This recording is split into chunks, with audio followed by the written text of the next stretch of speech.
எல்லாருக்கும் வணக்கம். ஆர்சிபி ஆடின முதல் மேட்ச்ல அவங்க தோத்துட்டாங்க. சிஎஸ்கே கூட தான். இப்போ ரெண்டாவது மேட்ச் வந்து இன்னைக்கு பஞ்சாப் கிங்ஸோட ஆட போறாங்க. இன்னைக்கு பெங்களூர் சின்னசாமி ஸ்டேடியத்துல மேட்ச் நடக்கும் போது நம்மோட இணைஞ்சிருக்காரு அருண். வணக்கம் அருண். நம்ம ஃபர்ஸ்ட் மேட்ச்ல பேசியிருப்போம் சிஎஸ்கே வர்சஸ் ஆர்சிபி மேட்ச் பத்தி. இப்போ அடுத்ததா தன்னுடைய ஹோம் கிரவுண்ட்ல சந்திக்கிறாங்க. இந்த மேட்சுக்கான எதிர்பார்ப்பு எப்படி இருக்க போகுது? ஏன்னா ரொம்ப நாட்களுக்கு அப்புறமா அந்த பெங்களூர் கிரௌடு உள்ள வர போகுது. அதை பத்தி நீங்க சொல்லுங்க. சின்னசாமி கிரௌட். ஐ மீன் ரொம்ப ஸ்டோரிட் க்ரௌடுங்க. எல்லாருக்குமே தெரியும், ரொம்ப பேஷனேட் ஃபேன்ஸு. 17 வருஷமாக ஐபிஎல் நடந்துட்டுருக்கு. இன்னும் ட்ராஃபி ஜெயிக்கல. இருந்தாலும் வந்து ஹியூஜ் நம்பர்ஸில் வந்து சப்போர்ட் பண்ணுவாங்க. அது வந்து அடிச்சுக்கவே முடியாது. நம்ம என்னதான் சிலர்லாம் சிஎஸ்கே சப்போர்ட்டர்ஸாக இருந்தாலும், மும்பை இந்தியன்ஸ் சப்போர்ட்டர்ஸாக இருந்தாலும், பெங்களூரில் நீங்கள் போய் பார்த்தீங்கன்னா அன்பிலீவபிள் க்ரௌடு. எதுவுமே ஜெயிக்கலனாலும் வருஷம் வருஷம் match after match after match. நான் சின்ன ஒரு எக்ஸாம்பிள் கொடுக்குறேன். நீங்கள் ஒரு இந்தியா மேட்ச் போய் சின்னசாமியில் பார்த்தீங்கன்னு வைங்களேன், இந்தியாங்கிற சான்ஸை விட ஆர்சிபின்னு சொல்கிறவங்க தான் அதிகம். அதே மாதிரி நான் வந்து எஸ். இந்த வருஷம் விமென்ஸ் ஐபிஎல் கேம் வந்து நடந்துச்சு. டபிள்யூபிஎல் மேட்ச் நடந்துச்சு. ஃபர்ஸ்ட் மேட்ச் வந்து மும்பை இந்தியன்ஸ் டெல்லி கேபிட்டல்ஸ். நான் பார்க்க போயிருந்தேன் பெங்களூரில். அதில் வந்து மும்பை இந்தியன்ஸ் டெல்லி கேபிட்டல் சப்போர்ட்டர்ஸை விட ஆர்சிபி சப்போர்ட்டர்ஸ் தான் ஆர்சிபின்னு கத்திட்டு இருந்தாங்க.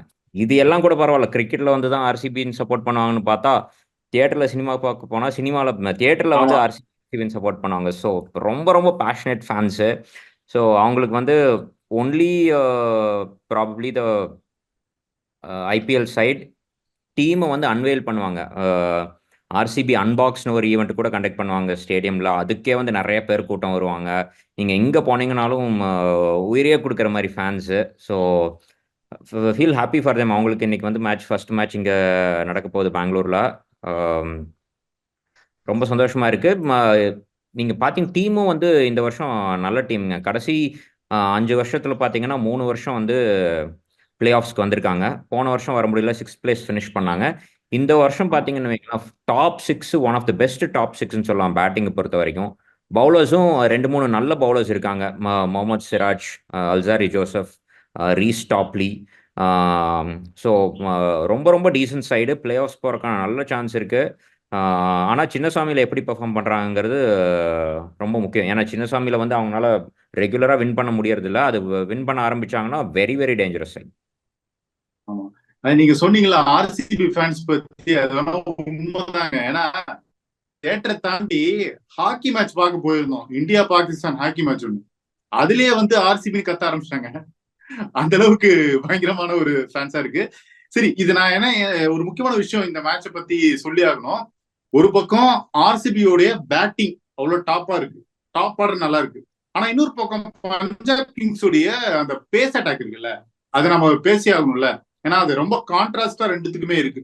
அதை பத்தி சொல்லுங்க. எப்படி டஃப் கொடுக்க போறாங்க பஞ்சாப் கிங்ஸ் உடைய பேஸ் அட்டாக்? நீங்கள் ரெண்டு டீமும் கம்பேர் பண்ணீங்கன்னா ஆல்மோஸ்ட் சிமிலர் தான். பஞ்சாப் கிங்ஸும் வந்து நல்ல பேட்டிங் ஆர்டரு. ரெண்டு பவுலர்ஸையும் கம்பேர் பண்ணீங்கன்னா ஆல்மோஸ்ட் சிமிலர் பவுலிங் தாங்க. ரெண்டு பேருக்கும் பவுலிங் தான் வீக். நீங்கள் பஞ்சாப் கிங்ஸில் வந்து பட் ஹர்ஷதீப் சிங் இருக்காரு. ரபாடா. ரபாடா வந்து பெரிய பவுலர் டெஸ்ட் மேட்ச்ல. ஆனால் T20ஸில் லாஸ்ட் 2-3 வருஷமா ஐபிஎல்லையும் சரி, மற்ற வேர்ல்டு ஃபுல்லாக நடக்கிற லீக்ஸ்லையும் சரி, அவர் அவ்வளோக்கா பெர்ஃபார்ம் பண்ணல. அவரோட எக்கனாமி ரேட் பார்த்தீங்கன்னா வைங்களேன், 9.5 10 இருக்கு. ஸோ அவர் வந்து அவ்வளோ பெரிய த்ரெட்டாக இருக்கிறதுக்கான வாய்ப்புகள் கம்மி தான். ஆனால் ஒரு பாயிண்ட் நம்ம நோட் பண்ணோம் ரபாடாவை பொறுத்த வரைக்கும். பெங்களூர் பேட்டர்ஸ்க்கு ஆப்போசிட், அதாவது Faf to Blessy, Virat Kohli, Glenn Maxwell, Dinesh Karthik, ஆமா. டாப் 7ல இந்த 4 பேருக்குமே வந்து ரொம்ப ரொம்ப நல்லா பவுல் பண்ணக்கூடிய ஒரு பவுலரு. ஆனால் என்னதான் சொன்னாலும் இது வந்து டிஃப்ரெண்ட் கண்டிஷன்ஸில் அந்த மாதிரி பவுல் பண்ணியிருக்காரு. சின்னசாமியில் நீங்கள் என்னதான் ஃபாஸ்ட் பவுலராக இருந்தாலும் நல்ல பவுலராக இருந்தாலும் சின்னசாமியில் கண்டெயின் பண்ணுறது ரொம்ப ரொம்ப கஷ்டம். பார்க்கலாம் என்ன நடக்க போகுதுன்னு. அது ஒரு பேட்டிங் பாரடைஸ்ல ஹை ஸ்கோரிங் கேமா தான் இருக்க போகுது இன்னைக்கு கன்ஃபார்மா. ஆமாம், கண்டிப்பாக. அதுவும் ரெண்டு சைடும் நீங்கள் பார்த்தீங்கன்னு வைங்களேன், ரெண்டு சைடும் பேட்டிங் லைனை பார்த்தீங்கன்னா ஆர்சிபியில் ஃபாஃப் டு பிளஸி ஸ்டார்ட் பண்ணி விராட் கோலி, ரஜத் பாத்திதார் பற்றி கண்டிப்பாக பேசே ஆகணுங்க. லாஸ்ட் 2 சீசனாக வந்து, போன சீசன் ஆடல, அதுக்கு முன்னால் வந்து டெரிஃபிக் சீசன். Super season. லோக்கல்லையும் ரொம்ப ரொம்ப நல்லா விளையாண்டுருக்காரு. இந்தியாவுக்கும் ஆடிட்டாரு. Very good cricketer. அதுக்கப்புறம் நீங்கள் பார்த்தீங்கன்னா Cameron Green and Glenn Maxwell சொல்லவே வேண்டியதில்லை. அதுவும் இல்லாமல் கேமரன் கிரீன் வந்து ஆஸ்திரேலியாவுக்கு இப்போ நல்லா பெர்ஃபார்ம் பண்ணிட்டு இருக்காரு. And then they have Dinesh Karthik and Anuj Rawat. Super Anuj Rao. Batting. Anuj Rawat போன மேட்ச் நல்லா ஆடி இருக்காரு. ஒரு நல்ல ப்ராஸ்பெக்ட். ரொம்ப ரொம்ப நல்ல பேட்டிங் லைனப் ஆன் தேர் டே. எந்த பவுலர்ஸையும் வந்து தே கேன் டிஸ்கார்ட். ரொம்ப சூப்பர் பேட்டிங் லைனப்பு. ஆப்போசிட் சைடில் பஞ்சாப் பார்த்தீங்கன்னு வைங்களேன், நான் போன போன மாதம் தரம்ஷாலா போயிருந்தேங்க டெஸ்ட் மேட்ச் பார்க்குறக்கு. லைவ்ல இவர் ஜானி பேர்ஸ்டோ ஆடுறது பார்த்தீங்கன்னு வைங்களேன், தெறிக்க விட்டுருப்பாரு. ஒரு 2 இன்னிங்ஸுமே வந்து ஒரு 25-30 பால் தான் ஆடி இருப்பாரு. ஆனா அவர் பேட்ல பால் பட்ட உடனே பறக்கும் அப்படியே பால். ஸோ ரொம்ப ரொம்ப ஃபயரா இருக்கும். ஃபயர் ஃபினாமினல் கிரிக்கெட்டருங்க Jonny Bairstow. So Jonny Bairstow இருக்காரு. அதுக்கப்புறம் ஷிகர் தவன் ஓப்பனிங்கு. அதுக்கப்புறம் நீங்க வந்து லியம் லிவிங்ஸ்டனும் சாம் கரன் 2 பேரும் வந்து clean hitters of the ball. கிளீனஸ் விசில் சொல்லுவாங்க. ரொம்ப ரொம்ப கிளீனா ஹிட் பண்ணுவாங்க. அப்புறம் ஜிதேஷ் சர்மா லாஸ்ட் 2-3 வருஷமா வந்து அவங்களுக்கு ரொம்ப ரொம்ப நல்லா விளையாண்டுருக்காரு. இந்தியாவுக்கும் ஆடிட்டார் ஜிதேஷ் சர்மா. ஏன் வந்து இந்தியாவுக்கு உடனே ஆடிட்டாருன்னா, ஸ்டார்டிங்ல இருந்தே அவர் ஸ்ட்ரைக் ரேட் நல்லா இருக்கும், வெயிட் பண்ணவே மாட்டாரு. ஸோ அந்த ஒரு பேட்டிங் லைனப் ரொம்ப நல்ல பேட்டிங் லைனப். அதே மாதிரி பிரப்சிமரன் சிங்க இம்பாக்ட் பிளேயரா கொண்டு வருவாங்களா? பிரப்சிமரன் சிங்க இம்பாக்ட் பிளேயரா உள்ள கொண்டு வருவாங்களா? கரெக்ட்.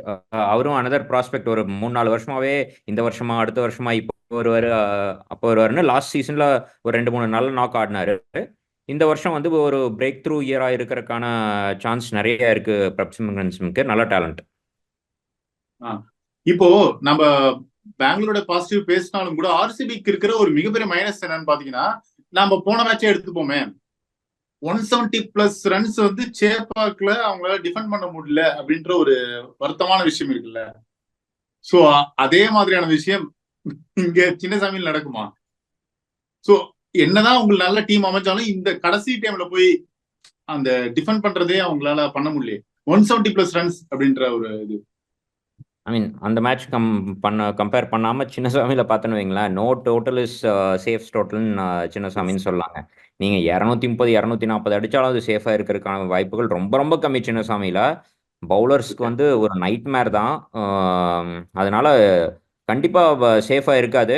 ரொம்ப out of the skin bowl பண்ணோம். அதுவும் பஞ்சாப் மாதிரி ஒரு பேட்டிங் லைனை போட ரொம்ப நல்லா பெர்ஃபார்ம் பண்ணாதான் வந்து இப்போ ஆர்சிபி பேட் ஃபர்ஸ்ட் பண்ணாங்கன்னா முகமது சிராஜ், அல்சாரி ஜோசப், மயங்க் தாகர் அவங்கெல்லாம் வந்து out of spin bowl. Yash Dayal நல்லா போட்டிருக்காருங்க. சென்னையோட ரொம்ப நல்லா போட்டாரு. லெஃப்ட் ஆமரு ரைட் ஹேண்ட் பேட்டர்ஸ்க்கு ரொம்ப நல்லா போட்டாரு. ஸோ அதே மாதிரி பெர்ஃபார்மன்சஸ் கொடுத்தாங்கன்னா ஒரு சான்ஸ் இருக்கு. ஓகே, இன்னைக்கு ஆர்சிபியோட பிளேயிங் லெவன் எப்படி இருக்க சான்ஸ் இருக்கு நினைக்கிறீங்க? எனக்கு தெரிஞ்சு கரண் சர்மாவுக்கு பதிலாக ஹிமான்ஷு சர்மா வரதுக்கு சான்ஸ் இருக்கா?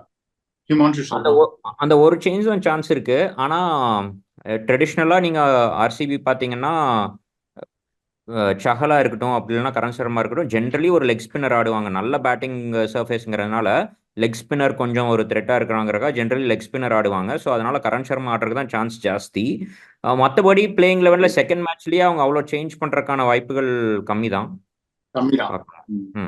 அதே 11 தான், அதே 11 + இம்பாக்ட் பிளேயர் அதே 12 தான் ஆடுவாங்கன்னு நினைக்கிறேன். சேஞ்ச் பண்ணா 2-3 சேஞ்ச் தான். ஒரு மேபி கரண் சர்மாக்கு பதிலாக நீங்க சொன்ன மாதிரி ஹிமான்ஷு சர்மா ஆடலாம். அப்படி இல்லைன்னா இவர் அல்சாரி ஜோசப் பதிலாக ரீஸ்டாப்லி ஆடலாம். ஏன்னா ரீஸ்டாப்லி கொஞ்சம் வந்து பாலை ஸ்விங் பண்ணுவாரு. அதனால மேபி ஆடலாம். அதை தவிர பெரிய சேஞ்சஸ் இருக்கிறதுக்கான வாய்ப்புகள் கம்மி தாங்க. ஓகே, சோ வந்து பஞ்சாப் கிங்ஸ்ல மோஸ்ட்லி அந்த பிளேயிங் லெவன் சேஞ்ச் ஆகிறதுக்கு வாய்ப்பு கிடையாது. சேம் அன்சேஞ்ச் லெவலா தான் இருக்க போகுது. ஆமா, நம்ம ஒரு 4-5 மேட்ச் சீசன்ல போனதுக்கு அப்புறம் தான் வந்து ஜென்ரலி நிறைய சேஞ்சஸ் பண்ணுவாங்க. இப்ப செகண்ட் மேட்ச் தான் 2 டீமுக்குங்கிறதுனால அதே 11 ஆடுறதுக்கான சான்சஸ் தான் அதிகம். ஓகே, கடைசியா ஒரு கேள்வி. ஆர்சிபியோட ஸ்பின் அட்டாக் இருக்குல்ல, அது வந்து போன மேட்ச்லயே ஒர்க் அவுட் பெருசளவுக்கு ஆகல. ஏன்னா கரண் சர்மா ஓவரால் அடிச்சிட்டாங்க நிறைய. சோ இந்த தடவை இந்த மேட்ச்ல வந்து என்ன நடக்க போகுதுன்னு உங்களுடைய பார்வை என்ன? ஏன்னா ஏற்கனவே வந்து இந்த ஸ்பின் அட்டாக் வந்து இங்க பெரிய அளவுக்கு எடுபடாது. ஆமா, நீங்க போன மேட்ச் பாத்தீங்கன்னா கரண் சர்மாவும் சரி மயங்க் தாகரும் சரி 2 ஓவர் தான் போட்டாங்க. அந்த 2 ஓவர்ல சர்ப்ரைசிங்லி மயங்க் தாகர் 6 ரன் தான் கொடுத்துருந்தாரு. அதுக்கப்புறம் அவருக்கு மறுபடியும் பவுலிங் கொடுக்கல. என்ன ரீசன் தெரியல. Maybe 2 left handers Ravindra Jadeja, Shivam துபேவும் ரெண்டு பேருமே லெஃப்ட் ஹேண்டர்னால லெஃப்ட் ஆர்ம் ஸ்பின்னர் போட வேண்டாம்னு நினைச்சு கொடுக்கல, என்னன்னு தெரியல. பட் நீங்க சின்னசாமியில பாத்தீங்கன்னு வைங்களேன், ஸ்பின்னா இருக்கட்டும் ஃபாஸ்ட் பவுலரா இருக்கட்டும் ரொம்ப ரொம்ப கஷ்டம் டிஃபெண்ட் பண்றது.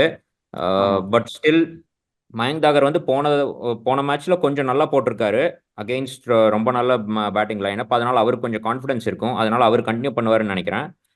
கரண் சர்மா வந்து 4-5 வருஷமா ஆர்சிபி சைட்லேயே இருக்காரு. வருஷத்துக்கு ஒரு 2-3 மேட்ச் ஆடுவார், அவ்வளோதான். ஸோ அதனால அவரோட கான்ஃபிடன்ஸ் லெவல்ஸ் எப்படி இருக்குன்னு தெரியல. But okay hopefully it be a good கேம்ங்க. ஓகே. சோ ஃபைனலா ஒரு கேள்வி, இன்னைக்கு ஜெயிக்க போறது யாரு, ஆர்சிபியா பஞ்சாபா? யார் சேஸ் பண்றாங்களோ அவங்க ஜெயிப்பாங்கன்னு நினைக்கிறேன். சரி ஓகே. ஏன்னா 2 பேருமே வந்து ஈக்குவலி பவர்ஃபுல் பேட்டிங் லைனப்பு. அதனால சேஸ் பண்ற டீமுக்கு அட்வான்டேஜ்னு நினைக்கிறாங்க. சரி okay Arun, thank you Arun for the time. So viewers, நீங்க சொல்லுங்க உங்களுடைய கமெண்ட் செக்ஷன்ல இன்னைக்கு ஜெயிக்க போறது யாரு, பஞ்சாபா இல்ல ஆர்சிபியா? அதுக்கப்புறமா இந்த 2 டீமுடைய ப்ரெடிக்டபிள் 11 எப்படி இருக்கு, நீங்க உங்களுடைய கருத்துக்களை கமெண்ட் செக்ஷன்ல அப்படியே பதிவு பண்ணிடுங்க.